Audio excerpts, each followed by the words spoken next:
Assalamualaikum warahmatullahi wabarakatuh. Jumpa lagi kita di channel yang berkah ini, Sahdari Official, berkah dunia akhirat insyaAllah, amin ya rabbal alamin. Hari ini tepat pada tanggal 1 September pada hari Kamis 2022.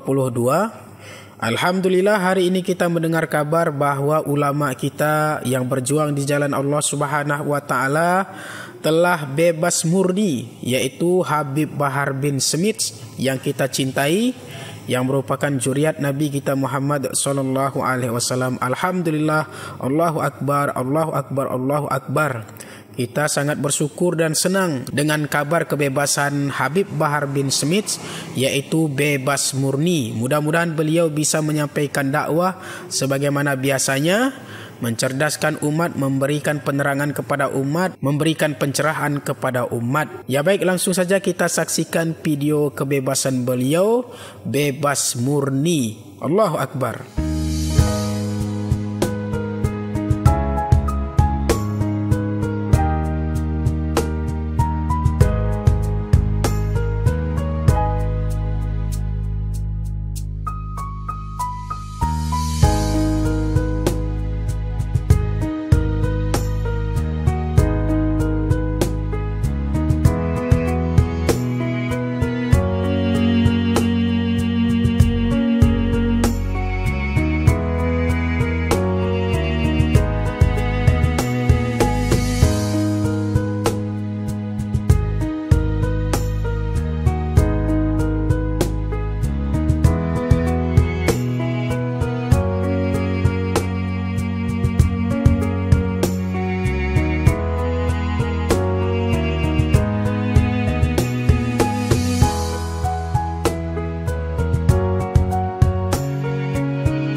Nah, itulah tadi video kebebasan beliau. Mudah-mudahan tentunya membawa berkah untuk agama kita, bangsa dan negara kita. Mudah-mudahan semakin baik ke depannya.